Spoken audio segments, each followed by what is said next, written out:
Bonjour, bienvenue sur réagironline.tv. Nous sommes au Salon à l'envers à Thionville et toute la journée, nous vous proposons des rencontres avec les acteurs de l'économie de la grande région autour de sujets qui vous intéressent. Performance, résultats, succès, revers aussi parfois. Ce vocabulaire appartient à la fois au monde du sport et de l'entreprise. Ces deux univers ont de nombreux points communs et en Moselle, ils sont nombreux à œuvrer pour que l'économie et le sport se nourrissent l'un de l'autre. C'est justement ce dont nous allons parler avec nos invités lors de cette table ronde organisée par Entreprendre dans le Rhin-Nord en partenariat avec le Conseil départemental de la Moselle et le Républicain Lorrain. Avec moi sur ce plateau, Philippe Gonigam, bonjour. Bonjour. Vous êtes directeur du développement de la Moselle Sport Academy. Julien Bouter, bonjour. Bonjour. Vous êtes le directeur du Moselle Open. Sylvain Adam, bonjour. Vous êtes le PDG de CPA à Metz et membre fondateur de la Moselle Sport Academy. Et Nina Canto, bonjour. Je suis un gars aujourd'hui commencé par madame. Mais tous perdent de nos jours. On ne vous présente plus. 10 fois championne de France de hand, 220 sélections d'équipe de France. Voilà. Nul besoin de vous présenter. Ma première question, c'est pour vous, Philippe Gonigam. En Moselle, il y a un dispositif particulier, on l'a dit, c'est la Moselle Sport Academy, en matière de lien entre le sport et les entreprises. Expliquez-nous un petit peu la philosophie de ce projet.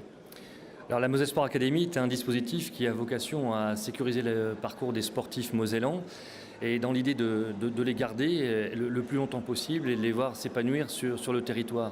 Alors vous dites que c'est effectivement une organisation qui est proche de l'économie. Il faut déjà comprendre que le sport est un secteur économique à part entière et qui n'est pas étranger, je dirais, à l'attractivité d'un territoire.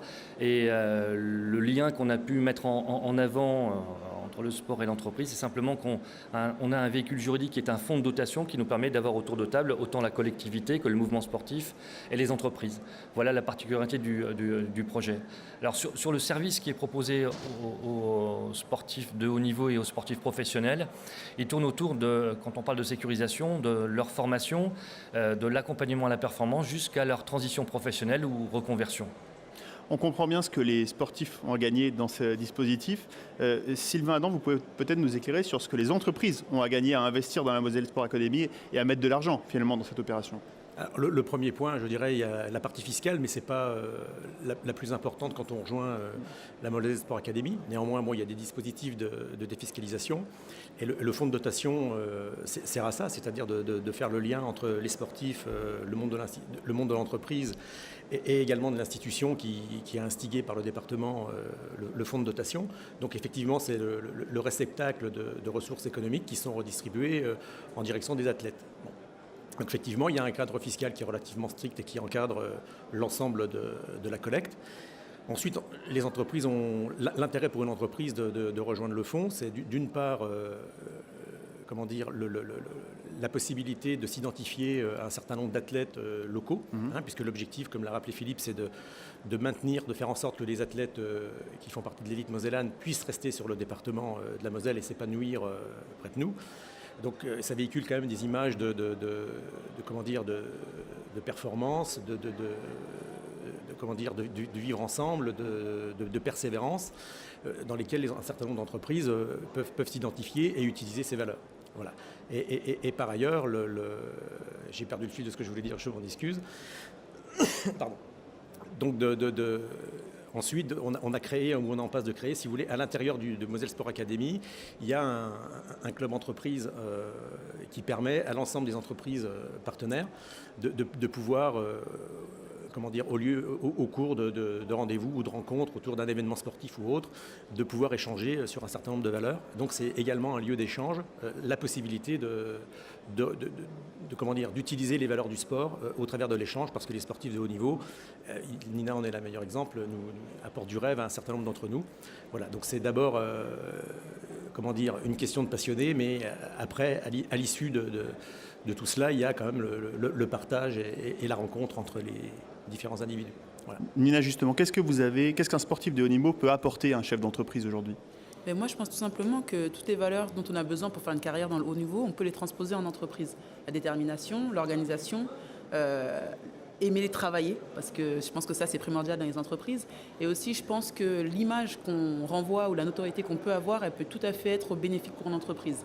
À partir du moment où les valeurs qui sont dégagées par la sportive correspondent aux valeurs que l'entreprise cherche aussi à mettre en avant. Donc moi, je pense qu'aujourd'hui, la personnalité des sportifs de haut niveau français, elle est très intéressante pour le milieu de l'entreprise parce qu'on a l'habitude du vivre ensemble, on a l'habitude de la gestion du stress, on a l'habitude d'avoir des objectifs très hauts et on sait surtout où est-ce qu'on veut aller parce qu'on ne peut pas atteindre les sommets si on ne s'organise pas et si on n'a pas une volonté à toute épreuve. Julien Bouter, ces valeurs du sport, au-delà du business, c'est aussi ce qui a conduit de nombreux chefs d'entreprise à œuvrer pour que le Moselle Open reste en Moselle. Oui, parce qu'à l'heure actuelle, ce qu'il faut savoir, c'est que des opérations de sauvetage, comme on a pu le vivre avec le Moselle Open, elle est le produit de différentes choses. Bien sûr, il y a un investissement des collectivités, parce qu'à une période où on parle de l'attractivité, comme à l'heure actuelle, par rapport au département, par rapport à la grande région, le territoire messin, il y a un vrai sens et beaucoup d'intérêt pour les événements sportifs.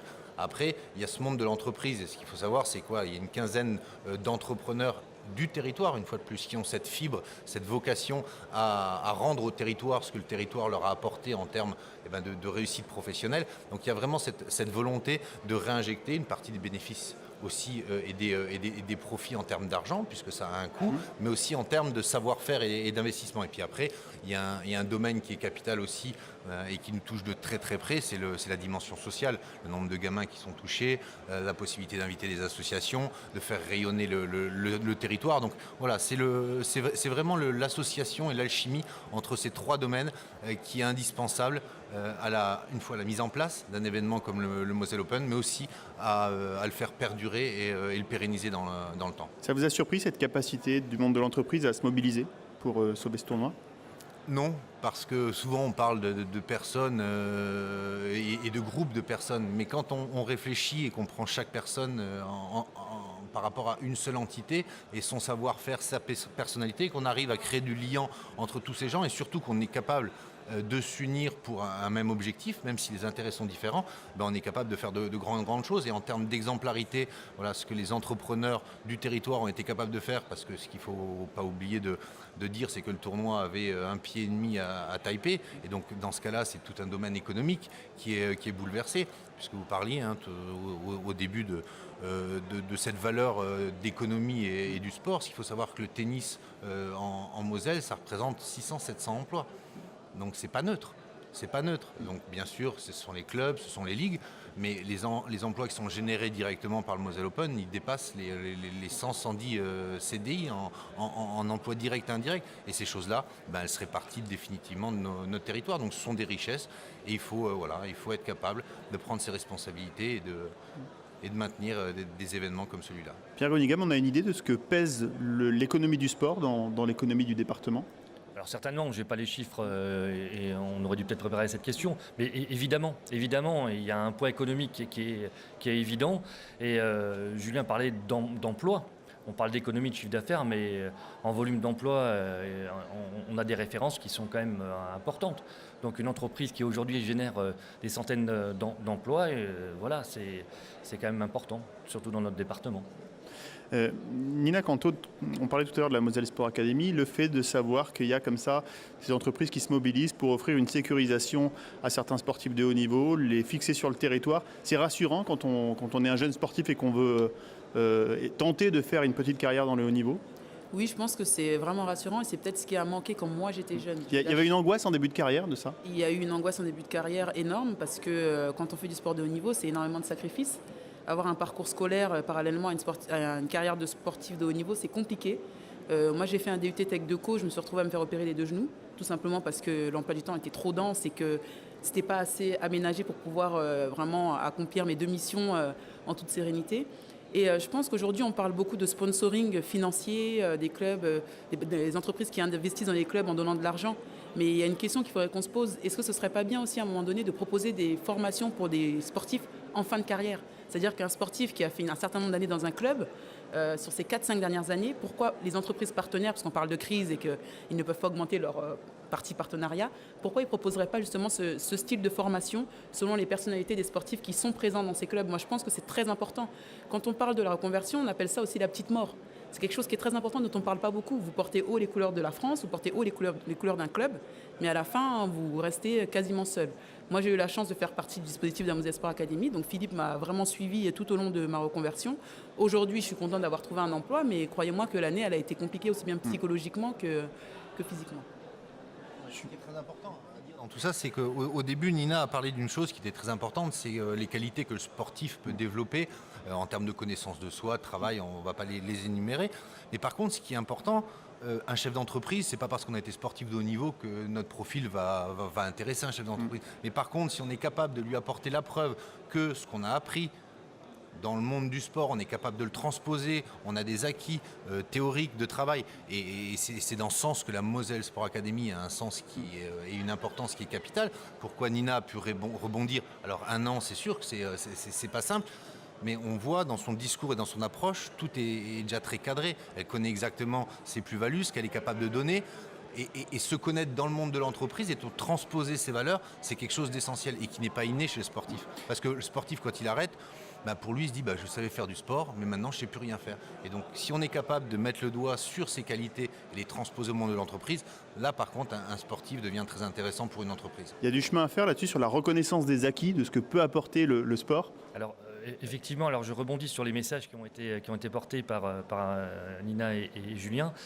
Nous considérons à la Moselle Sport Academy que la pratique d'un sport à haut niveau est un métier à part entière et donc qui développe des compétences, outre, je dirais, la maîtrise du geste technique d'un handballeur, d'un joueur de tennis ou d'un athlète.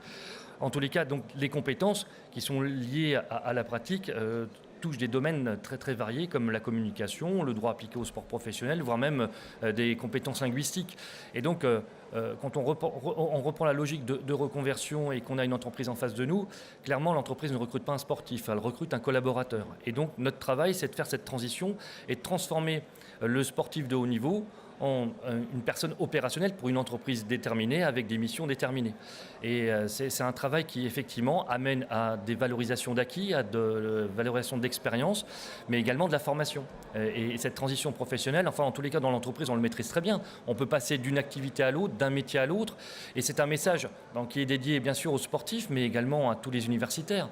Aujourd'hui, clairement, un jeune qui est sur les bancs de la faculté ne peut pas s'imaginer de faire qu'un seul métier ou de faire son parcours que dans une seule entreprise. Donc il y a une vision nouvelle du marché du travail, de cette adaptabilité qui fait partie également des qualités des sportifs de haut niveau. Aujourd'hui, vous obtenez des résultats sur ce point précis de la reconversion? Ah oui, absolument, bien sûr, bien sûr. Et je crois que quand on parle d'attractivité, aujourd'hui, on peut choisir de rester en Moselle quand on est sportif de haut niveau pour ses services. Parce que, vous savez, on parlait tout à l'heure de contrats de travail, enfin d'emploi. Les sportifs professionnels sont couverts par des contrats à durée déterminée. Il n'existe pas de CDI dans le monde du sport. Donc c'est des gens qui vivent dans le cadre d'un contexte d'incertitude, au même titre qu'un chef d'entreprise quand il s'embarque sur un projet. Donc c'est vraiment, je dirais, important de pouvoir sécuriser le parcours et que transformer cet emploi sportif ensuite en reconversion. Bien sûr, on a de très beaux résultats. C'est-à-dire contre cette incertitude, leur offrir des certitudes sur la reconversion. Tout à fait. Et on voit bien que la problématique de la formation, c'est le sujet du moment. On en parle quand même souvent par l'intermédiaire du gouvernement actuellement. Et je voulais rebondir sur ce que disait Nina Canto. Il y a quelque chose qu'il faut prévenir, c'est la notion de double peine. C'est d'avoir été dans la lumière pendant une tranche de sa vie et de se retrouver soit en fin de carrière ou une contre-performance ou une blessure qui nous font sortir du dispositif. Et la Moselle Sport Academy aide à l'accompagnement, je dirais, surtout dans les moments difficiles, on accompagne les athlètes. C'est le cas le plus symbolique, c'est celui d'Aurélie Muller à l'issue en 2012, oui, pardon. À l'issue des Jeux Olympiques. À l'issue des Jeux Olympiques, où elle a réussi à se reconstruire et quoi de plus beau que ce qu'elle a fait maintenant. Donc, y compris la notion de double chance est quelque chose d'important pour le transposer également au monde de l'entreprise. Nina Canto, vous parliez de l'angoisse du début de carrière. Il y avait aussi pendant la carrière l'angoisse de dire qu'est-ce que je vais faire après, le jour où ça va s'arrêter? Bien sûr, cette angoisse, elle est permanente parce que, comme disait mes collègues, c'est que la blessure, c'est quelque chose qu'on ne maîtrise pas. Donc une carrière, on peut l'envisager théoriquement, mais après, le corps, il répond ou il ne répond pas. Moi, j'ai des coéquipières qui ont dû arrêter leur carrière brusquement parce qu'on leur a décelé des pathologies qui étaient incompatibles avec la pratique du handball.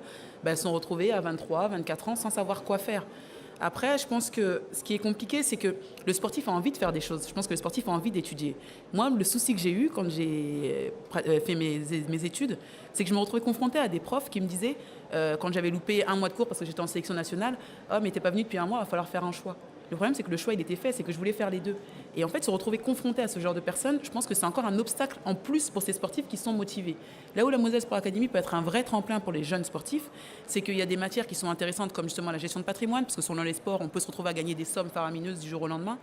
Les compétences linguistiques, pour un sportif qui va aller évoluer à l'étranger, s'il ne maîtrise pas l'anglais ou au moins une deuxième langue, c'est très compliqué. La gestion de tout ce qui est prise de parole en public, la communication, les réseaux sociaux, parce qu'on se rend compte aujourd'hui, les sportifs cultivent vraiment leur image, même les agents de sportifs recrutent sur Facebook. Et je pense que la Moselle Sport Academy peut vraiment accompagner par rapport à ça. Donc c'est un outil dont il faut vraiment se servir parce que les horaires sont aménagés, il y a des possibilités de cours à distance et c'est surtout un cursus scolaire qu'on peut suivre tout de suite post-bac ou même sans avoir le bac. Il y a certaines filières qu'on peut quand même tout de suite rejoindre. Donc cette angoisse, elle est permanente et je pense que ça nuit aux performances justement des athlètes français. Parce qu'on peut voir que dans certains pays étrangers, ils sont déjà de l'avance par rapport à ça, rien que par rapport au rythme scolaire. Et moi, je pense qu'en France, on a cette pression de... si j'y arrive pas, déjà on a un peu les journalistes qui me tombent dessus. Et en plus se dire, si j'y arrive pas et qu'on ne me garde pas, parce que ce sont des CDD, donc le club peut disposer de vous quand il veut, à chaque saison, qu'est-ce que je vais faire? Mais si cette question, on y répond déjà, on se dit, je me donne 10 ans pour faire du handball à fond, mais je sais que dans 10 ans, telle entreprise va me former sur 2-3 ans pour faire tel métier. Mais sincèrement, on n'a aucun stress sur le terrain parce qu'on sait qu'après notre carrière, on aura encore une vie, pas forcément dans la lumière, mais une vie qu'on aura choisie quand même. Julien Bouter, vous qui avez été aussi sportif dans un environnement très international, vous avez senti cette différence entre les joueurs des différents pays? Ils n'avaient peut-être pas tous... La carrière n'était pas gérée de la même façon? Non, je pense plus dans l'approche du sport en lui-même. Donc là, c'est des valeurs qui étaient une approche intellectuelle, technique, tactique, hors certaines croyances ou fausses croyances.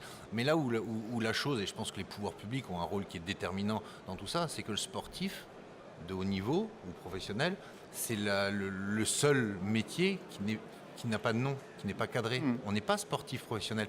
Et c'est une des choses de la Moselle Sport Academy.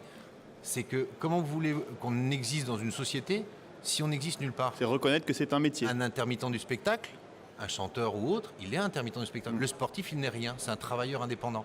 Et en plus, on dit, t'es sportif. Et donc ça, c'est quelque chose qui est très important. C'est qu'à partir du moment où déjà dans les textes de loi, le sportif, c'est pas un métier qui est légitimé et reconnu de l'État, comment vous voulez exister après? Donc ça, c'est une des premières des choses. Et alors personnellement, je pense que la Moselle Sport Academy, une des plus grandes avancées par rapport à ça, c'est qu'elle donne un statut aux sportifs et que lors de sa pratique sportive, il cotise pour sa retraite, il a un statut, une protection. Et une réelle protection. Parce que là, à l'heure actuelle, le sportif, je peux vous dire, Nina d'expérience aussi, c'est comme le mineur qui remontait de la mine. Il prenait ses pièces, son salaire, et puis après il rentrait chez lui. Le sportif, c'est exactement ça. Il fait un match, et ça se passe comme ça en réalité. Il fait un match en compétition dans un club, et hop, il part, il a son chèque, il a son argent liquide, et il rentre chez lui. Alors oui, c'est cool quand on a 20 ans, mais on fait quoi de ça si on a un pépin physique ou autre? Donc oui, c'est vraiment un problème de fond à traiter, et c'est en cela où le bienfait de cette Moselle Sport Academy, elle arrive à soulever et acheter un pavé dans la mare qui a du sens. Les mots ont un vrai sens, ou en tous les cas, il est important d'avoir une vraie vision de cela. Et je prends toujours l'exemple, parce qu'on compare le sport à l'entreprise. Quand on est dans le monde sportif et qu'on vous dit que vous êtes un amateur et que vous êtes licencié dans un club, amateur, ça correspond à des vraies valeurs, l'amateurisme, les Jeux Olympiques. Et licencié, c'est que vous êtes rattaché à un club. Or, dans le monde de l'économie, dans l'entreprise, quand on vous dit que vous êtes un amateur et que vous êtes licencié, ce n'est pas forcément un compliment. Je pense que cette signification, pour moi, elle est essentielle. Et donc il faut se professionnaliser. Autant l'entreprise peut tirer parti de l'image de certains sportifs, voire du monde du sport et de ses techniques en matière d'innovation, etc. Autant je pense que le monde du sport doit se mettre à une culture de la structuration de leur organisation comme les entreprises savent le faire. Alors d'où ma question, est-ce que cette Moselle Sport Academy va faire des petits ailleurs Et est-ce que d'autres structures similaires vont voir le jour ou sont en train de voir le jour? Oui, effectivement, là aujourd'hui, le Grand Est a une vision de développement des dispositifs qu'on a mis en place. Il y a d'autres régions qui nous ont sollicité, comme l'Occitanie ou la région Corse. Alors effectivement, on souhaite qu'il y ait des petits. Moi, je souhaite simplement que, par rapport à l'ambition qu'on doit avoir, 2024, les Jeux à Paris vont être déterminants, je dirais, dans les stratégies qu'on va adopter si on veut faire de la performance. Moi, je suis inquiet. La ministre a annoncé le doublement des médailles de l'équipe de France pour 2024. Ça veut dire quoi? C'est qu'on va mettre en place une vraie stratégie de détection, de formation des sportifs à leur sport, mais autour de tout ça, comment on va sécuriser les parcours, comment on va amener à 2 fois plus de médailles, on va prendre 2 fois plus de risques. Et non, je pense qu'aujourd'hui, les sportifs doivent être d'abord protégés et mis en place dans une organisation qui les respecte au même titre que l'entreprise respecte ses collaborateurs. C'est pour ça que vous avez été aussi auditionné au ministère pour développer un petit peu tous les principes que vous avez mis en place ici en Moselle. C'est vrai qu'on a eu la chance de faire partie des gens interpellés dans la rédaction des nouveaux textes de loi et donc c'est vrai que c'était flatteur pour nous. Maintenant, vous savez, il faut qu'on aille plus loin. Donc il y a un syndicat qui s'appelle l'Union nationale des sportifs professionnels de haut niveau qui a été mis en place et qui a son siège à Metz et qui a volonté, et qui a pour activité principale de représenter ces sportifs et surtout de les défendre. Madame, messieurs, merci d'avoir participé à cette table ronde. Je pense qu'on a abordé pas mal de sujets intéressants et qui donneront peut-être des idées à certains décideurs pour que le statut du sportif évolue vraiment dans les années à venir et pour que des initiatives comme celle-ci se développent ailleurs. Merci de nous avoir suivis. À très bientôt.